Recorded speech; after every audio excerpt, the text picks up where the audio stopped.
Anwar Ibrahim, thank you for joining me on UpFront.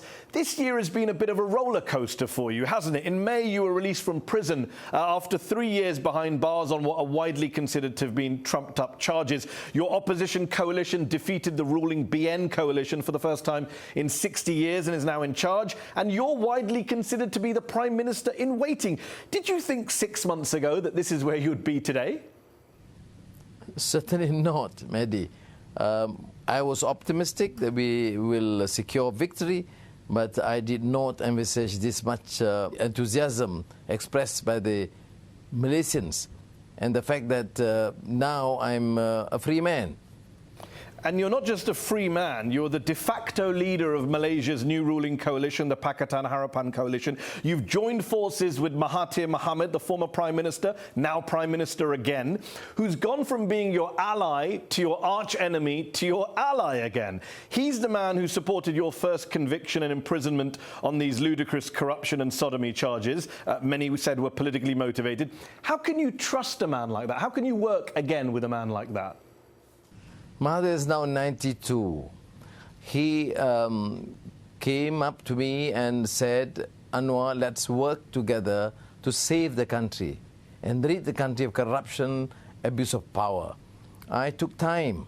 It is not a personal arrangement between Anwar and Mahathir, but he has shown remarkably well in terms of defending and the reform agenda. And now he has shown his commitment to the reform.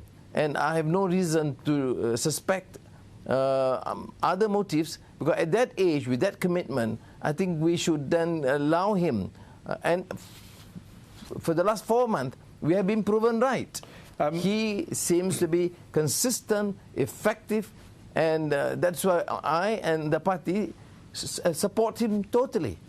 You say you support him totally. The coalition's plan, I believe, is that he will remain Prime Minister for 1 or 2 years and then cede the premiership to you. Not only does that make you a Prime Minister in waiting, it also means that all of your future is dependent on basically Mahathir's goodwill, on Mahathir sticking to his word. What makes you so confident that he'll step down? Because even he said it's not fixed in stone, it's not kind of written in blood. There's no way you can force him to stand down if he doesn't want to, if he wants to stay on till he's 100. You continue to harass him when he's going to resign. Naturally, his response would be, let me stay, I have a task to perform.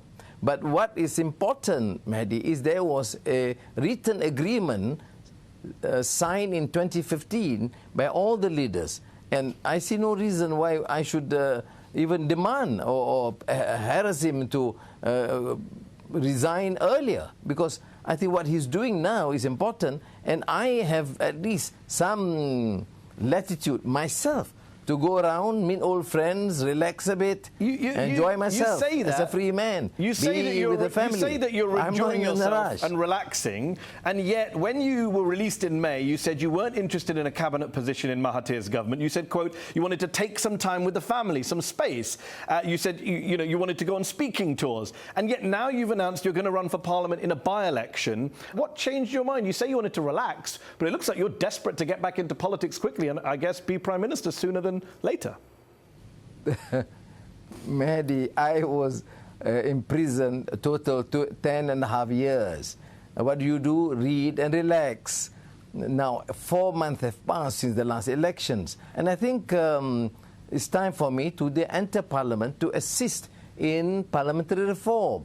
My understanding with Mahathir is that you conduct the affairs of the state, but let me then ensure that parliamentary reforms is effective. As of today, September 2018, who do you think the majority of Malaysians would prefer to be their Prime Minister? You, Anwar Ibrahim, or Mahathir Mohamad?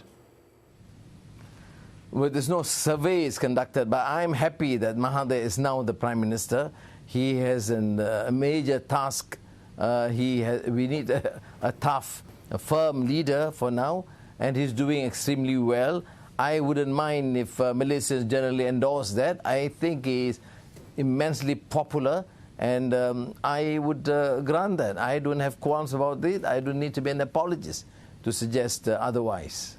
It's been called one of the world's biggest financial scandals, the 1MDB scandal, in which former Prime Minister Najib Razak, who is a supporter of your second imprisonment, he was arrested this week again over additional charges of abuse of power.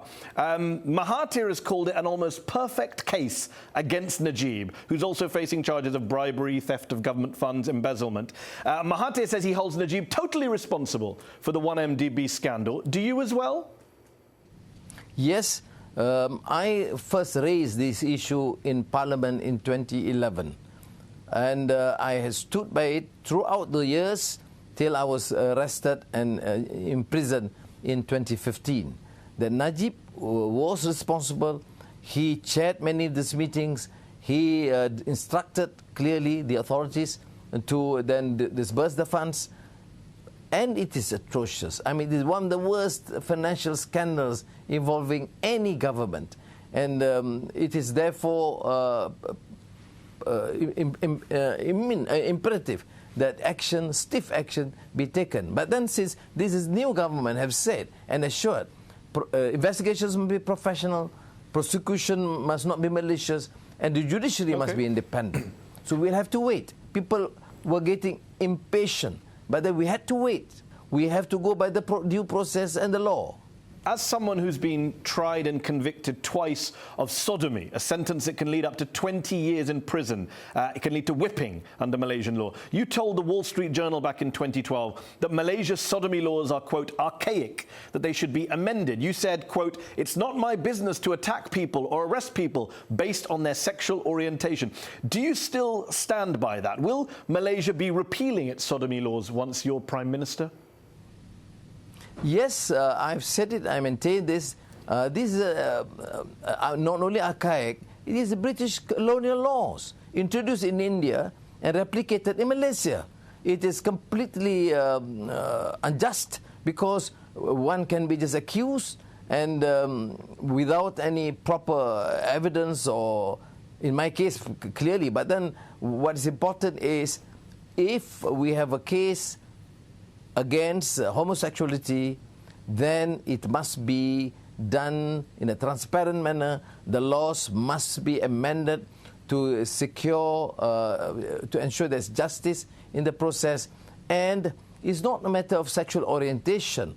It's what you perform or you display publicly, which is against the norms of majority of Malaysians, not only Muslims, Christians, Hindus, Buddhists alike in this country. Okay, well, on that note, you rightly say that it's a British colonial law, and yet last month, I mean, there is a Muslim angle as well, so many would say. Last month, the Deputy Prime Minister, Wan Aziza, who also happens to be your wife, was quoted as saying it is haram, it is forbidden for Muslims to support the LGBT community or their fight for equality in Malaysia, that they must keep their practice behind closed doors. Just a couple of days earlier, you were quoted as saying, if people have their own sexual orientation, it's up to them. Who should Malaysians, especially Muslim Malaysians, listen to on this issue? The Deputy Prime Minister, your wife, or the Prime Minister in waiting, you? Aziza is an intelligent leader in her own right. What she said precisely was that the sexual act is haram, and that is not disputed in any Islamic text or religious text. I don't see a contradiction between my views and hers on this. We both, I have condemned even the caning of lesbians by the Islamic Party state of Terengganu, because I thought this is clearly unjust, although they use Sharia as a basis. We cannot defend such action. Okay. I want to ask about your relationship with Turkey's President, Recep Tayyip Erdogan.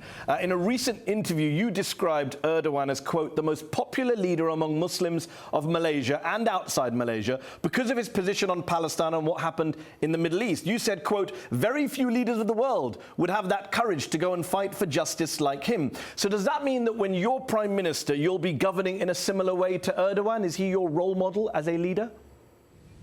He's a friend. I support some of his policies, and I think given the atrocious conditions in the Muslim world run by dictators, I think it is something, a breath of fresh air to see the success in Indonesia and in Turkey, and in some ways, hopefully, Imran Khan in Pakistan. So I'm looking at that way in the positive manner. I'm not in the position to defend all of their policies. Remember that he experienced a coup d'etat that cost lives, including a very close brother of mine who was killed in that coup attempt. I think the coup attempt has been condemned all around the world, but human rights groups point out that Erdogan's crackdown on his critics since the coup, locking up tens of thousands of soldiers and government officials, sacking thousands of judges and teachers, shutting down news organizations, restricting free speech, that these are abuses of power, these are human rights abuses. You don't condemn any of these crackdowns on the free press, on human rights groups like Amnesty? Clearly, you are ignoring the hypocrisy in some of the foreign policy position taken even by the United States immediately after the attempted coup.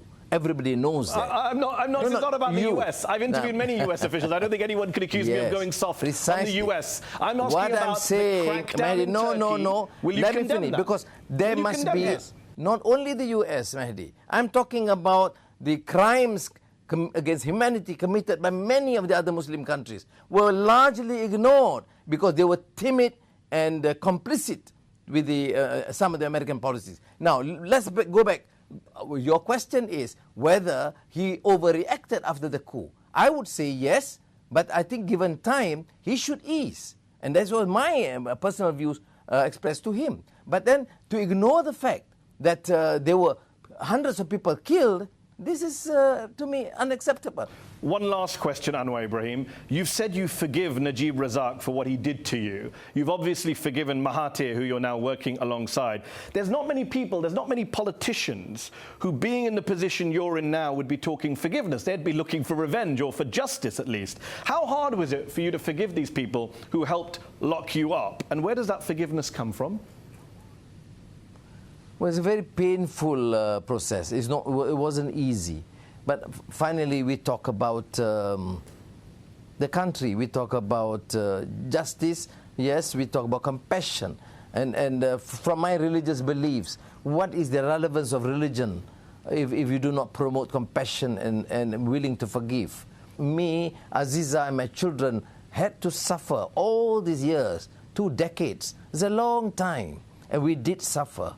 But then, between these sufferings and the country which is at stake, I choose the country. And I choose the country because I believe we can all affect change with this new attitude towards peace, towards compassion, towards justice, by our willingness to forgive. Anwar Ibrahim, thanks for joining me on UpFront.